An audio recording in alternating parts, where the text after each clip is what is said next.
27. The concentration states, shamatha jhanas. While our practice generally has some aspects of insight and concentration mixed together, in this section, I will mostly talk more about what practice may look like when we try to stay towards the concentration side of things, that of the smooth, flowing, pleasant, more apparently stable states that concentration practice can produce. Later, I will discuss what the jhanas can feel like when we add in more appreciation of the three characteristics. But for now, as the Cajuns say, laissez le bon temps rouler.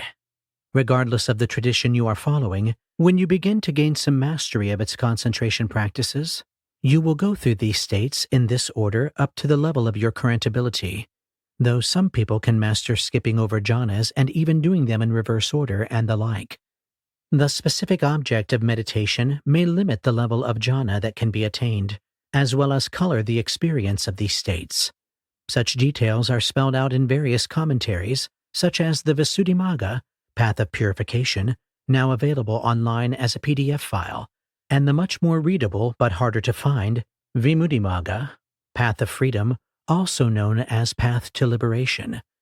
Bhante Gunaratana's A Critical Analysis of the Jhanas, included in his more complete work, The Path of Serenity and Insight, is a scholarly work on the subject, as is Jnanatiloka's The Buddha's Path to Deliverance. Also check out Lee Brasington's Right Concentration, A Practical Guide to the Jhanas. On the light end, check out the works of Ayakema. On the hardcore end, check out the works of Ajahn Brahm and Pa Auk Sayadaw. Some of these texts, particularly the first two, go into long and sophisticated discussions about which posture and which object might be best suited to the proclivities of various types of individuals. It is unfortunate that this sort of information is not in common use today. I suppose that a suit off the rack will work for most occasions, but there is something about one that has been tailor-made.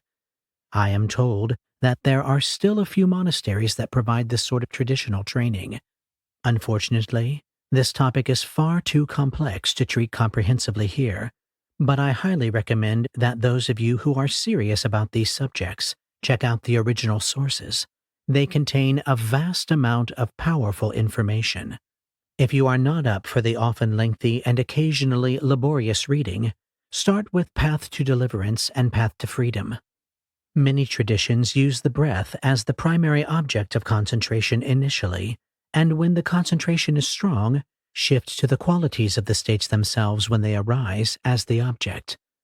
The quality of the jhana can either be soft, hard, or somewhere in between, depending on how stably we are in the state. In soft jhana, the qualities of that state are recognizable in a way that is different from the ordinary experience of those qualities to the degree that we are confident we are in the altered state defined by those qualities. In hard jhana, it feels as if our mind has been fused to those qualities and the object with superglue, as if we were nothing but a solid block or field of those qualities or that object, as if they and the object were the whole world with nothing else remaining. Getting into hard jhanic states dramatically increases the beneficial effects of practice, though it takes greater strength of concentration and usually requires more favorable practice conditions to do so. Taking the beneficial factors of the jhana solely as the object of concentration is helpful for getting into harder jhana, as they are attractive and reinforce themselves. Skill in attaining soft versus hard jhana is just one of the various axes of development we can cultivate. Other axes are the speed with which we can access the various states, the objects we can use to access them, and the length of time we can stay in each state. Some traditions emphasize how long we can prolong each state, and others emphasize how quickly we can ascend from the lower to the higher jhanas. Some traditions emphasize the ability to skip around and access them out of order. We can also practice tuning specifically to various aspects and qualities of each jhana. Further, there is an axis of how well we can enter jhanas after a long, hard, stressful day of work, versus what we can do if we have been on retreat for a few weeks.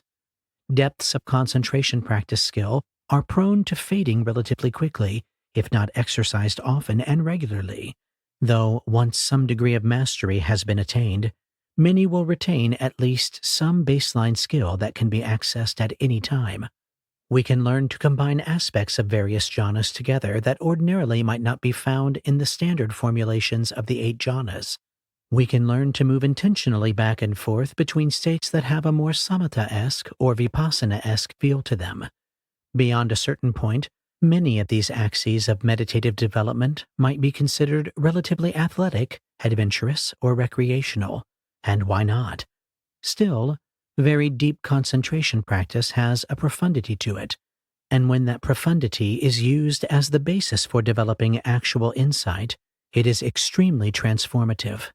This list of qualities above may also help you in describing your jhanic experiences to others so they know what you are talking about more clearly than just saying something like, "I was in the second jhana," a statement that may mean little if you don't explain it more clearly. Otherwise, you can run into the problem that people may have totally different conceptions of any jhana. For example, one person might feel a bit of bliss and rapture arise in their abdomen for a few minutes and correctly identify those as being second jhanic elements, and thus say, "I was in the second jhana." Another practitioner might feel massive amounts of rapture and bliss pervading their body, see a strong white light beaming towards them, and sit in that state effortlessly for 2 hours, which is also second jhana, but clearly a very different level of that same jhana. Again, the range of what is possible in the wide world of jhanas is vast, and not easily encompassed by single terms such as second jhana without more explanation, unless you are working in a tradition that already has very narrow definitions of jhana and you are comfortable with those. For detailed instructions and practices that use certain types of external objects called kasina, Bhante Gunaratana's The Path of Serenity and Insight, and Buddhaghosa's Path of Purification, chapters 4 and 5, extremely useful and highly recommended, provide such a good treatment that you should obtain and read those sources if you want to familiarize yourself with this material. However, the basic instructions are these. Stabilize your concentration by gazing steadily at an external object, such as a kasina, until you can perceive a mentally created version of it with your eyes closed or when you are not looking at it. The mental image may not look quite the same as the external kasina object and is often more refined and simplified. Take that mental image as the new object and stabilize your attention on it until your concentration is like a rock, and then gradually expand that image out as far as it goes for as long as you can. Mentally created images and colors are great for practicing concentration, as they provide you such immediate and obvious feedback on how you are doing, like having your own extremely clear and automatic jhana meter. If concentration flags even a little bit, you can see it in the faltering of the image, and if concentration gets stronger, the image stabilizes within seconds. This rapid and well-defined reinforcement can really help develop strong concentration much faster than most other objects. I have a researcher friend who initially began with $1 million fMRI as a device for measuring concentration, managed to get that down to an $80,000 research-grade EEG, and is working on a commercial product for far less than that. However, a $1 candle used as a kasina object will do the same thing and is easier to carry around.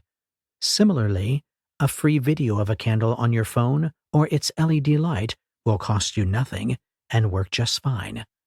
This basic pattern we go through with the jhanas is as follows. First, we develop enough concentration to attain the jhana. Then the mind sees/feels the jhana, moving towards and into it, with almost all such state shifts occurring between the end of the out-breath and the beginning of the next in-breath, sometimes accompanied by the eyelids flickering. Then there is the honeymoon period, where the jhana is fresh but unsteady, its blooming phase. Here we get into subjhana territory a bit. The initial phase I term the first subjhana, and I typically think of this as J.J1, where the first J stands for the jhana in question, and .J1 refers to the first subjhana. So the first part of the first jhana would be J1.J1. For example, and the first part of the second jhana would be J2.J1. After the mind finds the jhana, there is the maturation period when the jhana really comes into its own more solidly and shows its true glory, known as J.J2 in this simplified notation. Then the faults of the jhana tend to become noticeable, as well as the proximity of the state to the state below it, and the ease of falling into that lower state, known here as J.J3. Next, the concentration deepens, and some sort of equanimity about the good and bad aspects of the jhana sets in, here known as J.J4. However, when talking about jhana explicitly, I sometimes drop the J's, so for example, in the third jhana, we would progress through 3.1, the fresh phase, 3.2, the well-developed phase, 3.3, the seeing the flaws phase, and 3.4, the equanimity with that jhana phase, as part of its natural progression of development. Further explanations of these concepts and the terminological system that describes them will come later, but for this moment, this general concept is enough. When the concentration grows strong enough and the current jhana is no longer desirable, the mind will naturally shift to the next higher jhana, and the cycle goes around again within the limits of the humanly attainable states and your current skill level.